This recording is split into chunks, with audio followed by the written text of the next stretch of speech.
नमस्कार दोस्तों, technical master जी channel में आप सभी का फिर से स्वागत है।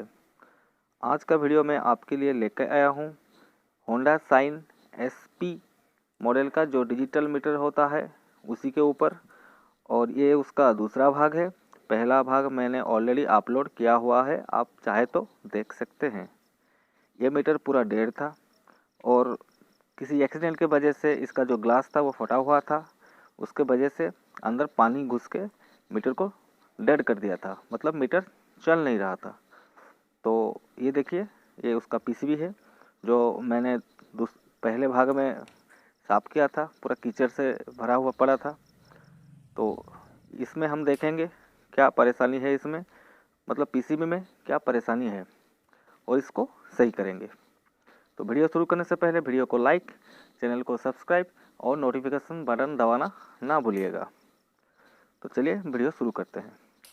तो ये देखिए, मैंने इसमें पावर दे दिया हूँ, लेकिन ये 2 लाइट ग्लो कर रही है और जो नीडल ऊपर जाके नीचे आना चाहिए था वो नीचे या ऊपर हो नहीं रही है। तो चलिए पहले वोल्टेज हम लोग मेज़र करते हैं। तो वोल्टेज मेज़र करने के लिए हम लोगों को 20 वोल्ट DC के ऊपर मल्टीमीटर को सेट करना चाहिए। तो लीजिए, मैंने सेट कर दिया है। अभी हम लोग चेक करेंगे। और ये जो तार का कॉन्फ़िगरेशन है मैं पहले भाग में बता चुका हूँ, इसलिए इस भाग में मैं नहीं बताऊँगा। अगर आप जानना चाहते हैं तो इसका जो पहला भाग है उसको आप देख सकते हैं। तो ये देखिए, मैंने न्यूट्रल में नेगेटिव टर्मिनल दिया, और ये कैपेसिटर के पास मेज़र करने के लिए जो पॉजिटिव होता है मीटर का उसको उससे लगाया, लेकिन मीटर में कोई रीडिंग नहीं आया। मतलब जो कैपेसिटर होता है, जो मेन कैपेसिटर है, उसके पास वोल्टेज पहुंच नहीं रहा है। तो क्यों नहीं पहुंच रहा है यह हम देखेंगे, क्या परेशानी है उसमें। इसमें भी वोल्टेज नहीं पहुंच रहा है। ये है सेकेंडरी रेगुलेटिंग IC। तो अगर उसके पास वोल्टेज नहीं पहुंचेगा तो मीटर कभी भी स्टार्ट नहीं होगा। तो यहाँ तक भी वोल्टेज नहीं आ रहा है। तो पहले भाग में मैंने कैपेसिटर के पास वोल्टेज कैसे पहुंचाया वो आप देख सकते हैं। क्योंकि इसका जो कीचड़ की वजह से, पानी की वजह से, इसका जो कॉपर का जो ट्रैक होता है PCB में वो सड़ चुका था। मतलब उसका जो प्रिंट होता है कॉपर का वो उखड़ चुका था। तो उसको मैंने जंपर किया। तो इस भाग में हम और 2-3 फॉल्ट इसका देखेंगे। तो ये होता है, एक रजिस्टर है जो कि फ्यूज की तरह काम करता है। मतलब इसका जो वैल्यू है वो ज़ीरो है। ज़ीरो वैल्यू मतलब एक फ्यूज का, जैसे फ्यूज काम करता है वैसे ही ये काम करता है। तो ये हमको कंटिन्यूटी दिखाना चाहिए, लेकिन ये कंटिन्यूटी दिखा नहीं रहा है। मतलब ये उड़ चुका है, ख़राब हो चुका है। तो इसको हम रिप्लेस करेंगे। तो चलिए इसको हम रिप्लेस करके फिर मेज़र करते हैं कि इसमें ठीक है कि ये उड़ चुका है। क्योंकि अब PCB में लगने के कारण कंटिन्यूटी में थोड़ा प्रॉब्लम हो सकती है, लेकिन अगर आप निकाल के उसको चेक करेंगे तो परफेक्टली वो रीडिंग दिखाएगा आपको। तो चलिए इसको निकालने के लिए आपको कोई हॉट गन की ज़रूरत नहीं है। आप ऐसे ही जो जनरल सोल्डरिंग आयरन होता है उसके सहायता से आप उसको निकाल सकते हैं। थोड़ा हीट देने से वो गर्म होकर अपने आप जो सोल्डर है वो डिसोल्डर हो जाएगा और वो बाहर निकल आएगा। ये देखिए, मैंने दोनों तरफ थोड़ा थोड़ा हीट उसमें दे दिया है। अभी थोड़ा ऊपर में हीट देने से ये आसानी से निकल आएगा। ये देखिए, क्योंकि ये ख़राब हो चुका है तो इसको हम निकाल के दोबारा उसको टेस्ट करेंगे कि ये एक्चुअल में ख़राब है या PCB में लगने के कारण रीडिंग हमको गलत दिखा रहा था। ये देखिए, ये निकल आया। इसका टॉलरेंस है 0, मतलब ये ज़ीरो वैल्यू का है। मतलब ज़ीरो वैल्यू का मतलब होता है जैसे आपके घर में फ्यूज़ लगता है या कहीं भी फ्यूज़ लगता है, तो ऐसे ही फ्यूज़ का जो मोटाई होता है उसके हिसाब से ये बड़ा और छोटा रहता है। मतलब ये थोड़ा ज़्यादा टॉलरेंस का है क्योंकि ये थोड़ा बड़ा है, और छोटे छोटे भी, इससे भी छोटे छोटे वैल्यू के हैं यहाँ पर लगे हैं जो कि वो भी 0 है। तो ये देखिए, इसमें 0 लिखा हुआ है। ये दोनों साइड अब जगह अगर मीटर का टर्मिनल लगाएंगे कंटिन्यूटी में डाल के, तो ये पूरा बजर में आएगा और कंटिन्यूटी पूरा दिखाएगा। तब आप समझ लीजिएगा कि ये सही है। अगर कंटिन्यूटी नहीं दिखाता है तो समझ लीजिए ये ख़राब हो चुका है। तो लीजिए, मैंने एक बार फिर से इसको टेस्ट करने की कोशिश कर रहा हूँ। अब मीटर की तरफ ध्यान दीजिए, मीटर में कंटिन्यूटी दिखाता है या नहीं दिखाता है। ये देखिए, अगर कंटिन्यूटी दिखाता है तो सही है, अगर कंटिन्यूटी नहीं दिखाता है तो ये ख़राब हो चुका है। ये कंटिन्यूटी हमको नहीं दिखाया, तो ये जो हाई टॉलरेंस का रजिस्टर है 0 ओम्स का, ये फॉल्टी है, मतलब ये ख़राब हो चुका है। तो इसको हम रिप्लेस नहीं करेंगे, क्योंकि ये वीडियो में मैंने पहले भाग में भी बता चुका हूँ कि ये मीटर को हम लोग कोई भी इलेक्ट्रॉनिक कंपोनेंट चेंज किए बिना ठीक करेंगे।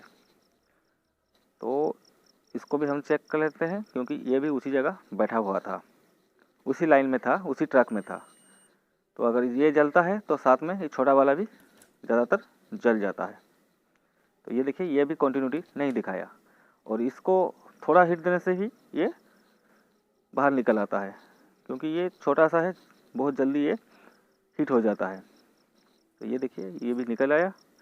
इसको भी हम लोग चेक कर लेंगे, क्योंकि ये जो सर्किट है ये कीचड़ के कारण और पानी घुसने के कारण ये जो रजिस्टर है ये ख़राब हो गया है। जैसे कि फ्यूज़ उड़ जाता है वैसे ही ये उड़ गया है। और इसका जो ट्रैक होता है, जो प्रिंट रहता है, कॉपर का प्रिंट रहता है पीसीबी में, वो भी मतलब सड़ गया है। तो ये देखिए, छोटा सा चीज़ आपको फोकस करके मैं दिखा रहा हूँ। तो इसको थोड़ा टेस्ट कर लेंगे ताकि मन में कोई शंका ना रहे कि ये सही है या सही नहीं है। ये देखिए, मैंने दोनों टर्मिनल पे इसका लगाया मीटर का टर्मिनल, लेकिन ये कोई रीडिंग नहीं दिखाया या बजर भी नहीं आया। तो ये दोनों चीज़ लगभग फॉल्ट इसमें है, दोनों फॉल्टी चीज़ हमने निकाल दिए। अभी चेक करेंगे और कुछ फॉल्ट है या दूसरा कोई परेशानी है। अब देख सकते हैं दोनों ही रजिस्टर में 0 लिखा है, मतलब ये 0 मीन्स एक फ्यूज जैसा होता है वैसा ही, खाली टॉलरेंस का इधर उधर रहता है। कितना लोड कौन झेल सकता है, बड़ा वाला थोड़ा ज़्यादा लोड के लिए है, छोटा वाला कम लोड के लिए है। तो ये देखिए, इसको हम लोग साइड करते हैं। अभी मीटर को हम लोग रजिस्टर जो है निकाला हमने, उसमें कोई रजिस्टर हम नहीं लगाएंगे, उसको हम खाली तार से जो वायर होता है उससे जंपर करेंगे। जैसे पहले वाले वीडियो में हम लोग 2 जंपर इसी पीसीबी में किए थे। जो ट्रक है पीसीबी का वो सड़ गया था, हमने 3 जंपर किए थे उसमें, बाकी 2 जंपर यहाँ पर करेंगे।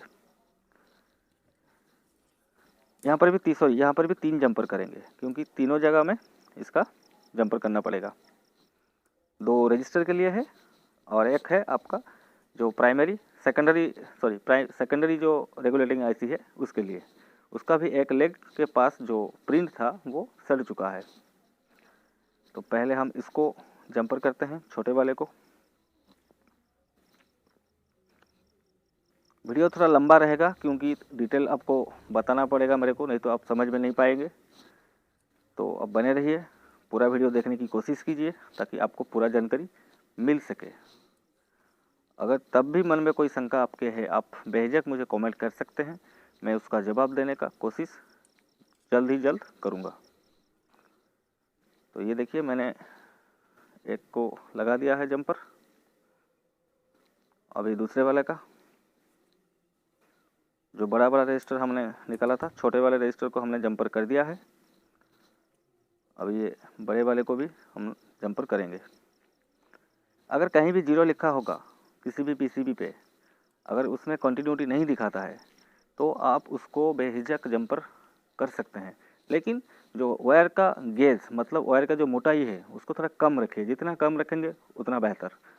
अगर मीटर में कहीं और शॉर्टेज होगा, मतलब शॉर्टिंग होगा, तो जैसे ही ये रजिस्टर अपने आप ख़राब होकर मीटर को बचा लिया, वैसे ही वो तार अपने आप कट जाएगा।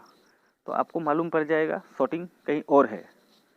अगर मोटा आप लगा देते हैं, थोड़ा मोटी सी अगर जम्पर लगाते हैं आप, तो क्या होगा ना, जब आप पावर देंगे तो वो तार जलेगा नहीं, दूसरे कोई कंपोनेंट को वो ख़राब कर देगा। तो जितना पतला हो सके उतना पतला इसमें यूज कीजिए, ताकि अगर दूसरा कोई फॉल्ट रहेगा तो ये आसानी से कट जाए, मतलब जल जाए, ये जो फ्यूज की तरह काम करे। तो ये देखिए, ये छोटा वाला हो गया इसका, थोड़ा चेक कर लीजिए दोनों टर्मिनल के पास ये वायर लगा है कि नहीं लगा है। अभी हम इसको भी जंपर करेंगे, जो बड़े वाले रजिस्टर निकाले थे हमने। ये देखिए, थोड़ा हिल रहा है वीडियो, क्योंकि मैं कैमरे के पास लेके पीसीबी को आपको दिखाने की, फोकस करके दिखाने की कोशिश कर रहा हूँ, तो उसके लिए मैं माफ़ी चाहता हूँ। ये देखिए, दोनों टर्मिनल को मैंने सोल्डर से, मतलब जंपर वायर से कनेक्ट कर दिया।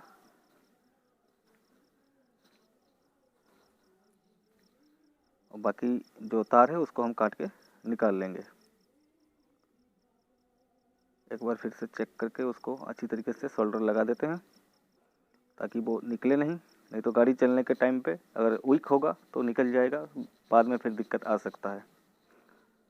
तो इसको अच्छी तरह से चेक करने के बाद उसको, जो तार है उसमें रेस्ट जो तार है उसको निकाल लीजिए काट के। ये देखिए, ये हो गया। और एक जगह हमको जंपर करना है। ये देखिए, यहाँ से यहाँ तक दोनों टर्मिनल जो था रजिस्टर का, उसी में हम लोग जंपर कर दिया इसको। और थोड़ा नीचे से उसको उठा देंगे, ताकि बाकी जो ट्रक नीचे गया है उसके साथ वो कांटेक्ट में ना आए।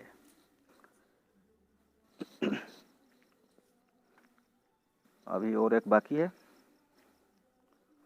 ये देखिए, ये वाला लेग, क्योंकि ये वाला लेग में इसका 5 वोल्ट जाता है। अगर 5 वोल्ट इसको नहीं पहुंचता है ये आईसी को, तो वो जो प्रोसेसर आईसी है उसको वोल्टेज नहीं मिलेगा, मीटर आपका स्टार्ट नहीं होगा, लाइट जलेगी, सब कुछ होगा, लेकिन आपका जो नीडल है और आपका जो मीटर का डिजिट है, डिजिट भी नहीं आएगी, नीडल भी ऊपर नीचे नहीं होगा।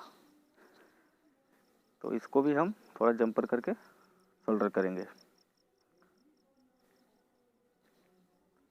ये सब जो सोल्डर कर रहा हूँ मैं, ये सब चीज़ सड़ गई थी, मतलब पानी और मिट्टी के कारण ये सब चीज़ सड़ गई थी, इसीलिए प्रिंट उखड़ गया था।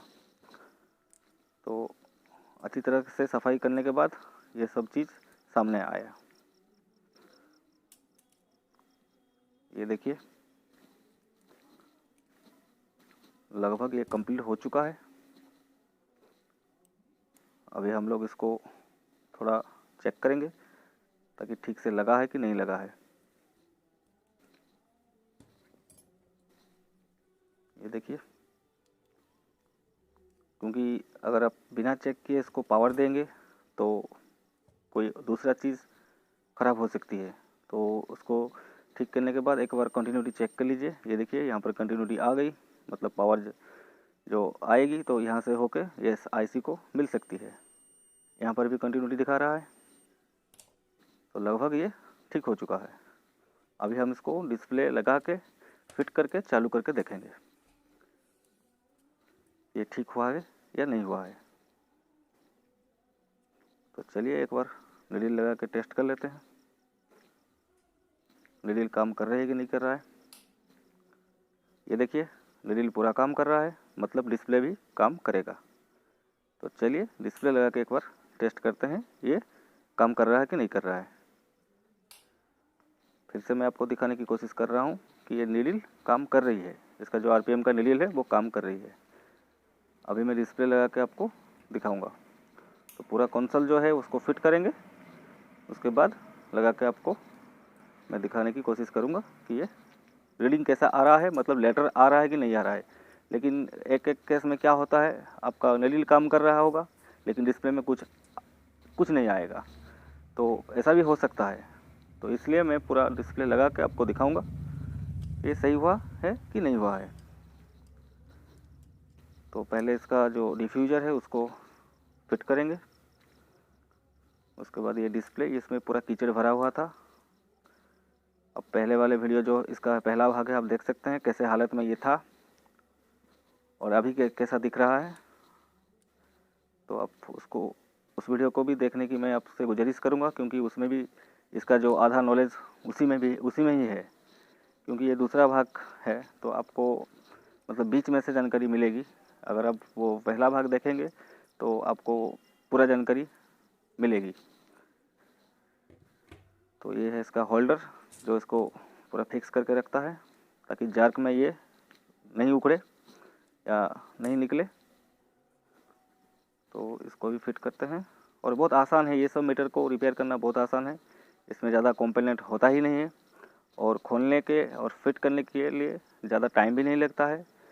और पल्सर वगैरह का मीटर है या अपाची का है, उसमें क्या होता है, या FGS का है, उसमें आपको सोल्डर मार के सबको डिसोल्डर करके डिस्प्ले को निकालने के बाद आपको PCB मिलेगी काम करने के लिए।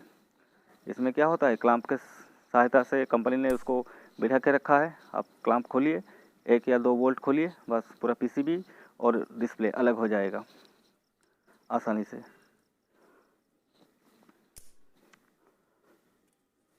तो ये हो गया फिट। अभी हम इसको चालू करके देखेंगे ये काम कर रहा है कि नहीं कर रहा है। डिस्प्ले तो ब्लिंक कर रहा है क्योंकि थोड़ा बहुत पावर कैपेसिटर में है, तो फिर भी हम इसको चला के पूरा देखेंगे। इसको थोड़ा ट्विस्ट करने से ये पूरा टाइटली उसको खींच के पकड़ के रखता है ताकि ये बाहर ना निकले। ये रहा इसका डायल, ये भी पूरा कीचड़ से भरा हुआ था। इसको मैंने पानी से साफ़ किया। इसको आप पानी से साफ़ कर सकते हैं निकाल के, क्योंकि इसमें कोई इलेक्ट्रॉनिक्स का कंपोनेंट लगा नहीं होता है, खाली प्लास्टिक का रहता है। तो आराम से आप इसको पानी की सहायता से साफ़ कर सकते हैं। और ये एक ही स्क्रू में फिक्स रहता है। अब ये हो गया इसका नीडल। थोड़ा अलाइनमेंट करके उसको बिठाएंगे, नहीं तो बाद में ये 0 से नीचे आ जाएगा। तो जैसे ही 0 के पास ही इसको बिठाने की कोशिश कीजिए ताकि ये अलाइनमेंट अच्छी तरीके से पकड़ ले। तो ये देखिए, इसको हम केस में बिठा के टेस्ट करेंगे। और देखिए, अभी मैं इसको पावर देने जा रहा हूँ। अब देखिए काम कर रहा है कि नहीं कर रहा है। अभी चलिए इसको हम पावर देने की कोशिश करते हैं, मतलब स्विच ऑन करके उसको पावर देंगे और फिर उसके बाद मालूम पड़ेगा ये कितने भाग सही हुआ है। मतलब डिस्प्ले आना ज़रूरी है। नीडल तो ठीक हो गया, नीडल तो ऊपर नीचे हो रहा है, लेकिन उसके साथ डिस्प्ले भी आना ज़रूरी है। और ये जो ग्लास फटा हुआ है, इसके ऊपर भी मैं एक वीडियो बना के आपको दूंगा, कैसे आप ये फटा हुआ ग्लास को टचअप करके फाइबर वेल्डिंग करके सही कर सकते हैं। लीजिए, मैंने मीटर को पावर दे दिया है और ये अच्छी तरीके से काम कर रहा है। जो भी परेशानी इसमें थी वो अब सही हो चुकी है। आपको थोड़ा क्लोज व्यू दिखाने की मैं कोशिश कर रहा हूँ। तो ये देखिए, इसके यहाँ मैंने जंपर किए थे 2 जंपर, और इस साइड में मैंने कैपेसिटर के पास 3 जंपर किए थे, जो कि पूरा पानी की वजह से, मिट्टी की वजह से सड़ चुका था। तो अभी ये पूरी तरीके से ठीक हो चुका है। अब एक बार देख लीजिए और चैनल को सब्सक्राइब करना ना भूलिएगा और नोटिफिकेशन बटन दबाना भी ना भूलिएगा, क्योंकि अगर आप नोटिफिकेशन दबाते हैं तो पहले जो भी वीडियो मैं अपलोड करूँगा उसका नोटिफिकेशन आपके पास पहुँच जाएगा। फिर से मैंने इसको रिस्टार्ट कर दिया है ताकि ये अच्छी तरीके से आप देख सकें कि ये काम कर रहा है बहुत अच्छी तरीके से। इस वीडियो में बस इतना ही जानकारी मेरे पास था, और इसके अगले भाग में मैं आपको दिखाऊंगा इसका जो ग्लास है उसको टचअप करके कैसे सही कर सकते हैं। तो वीडियो कैसा लगा ज़रूर बताइएगा, और अगले वीडियो में आपके साथ किसी एक नए टॉपिक के साथ, किसी एक नए इशू के साथ फिर से मुलाकात होगी। उस टाइम के लिए रहता हूँ, नमस्ते।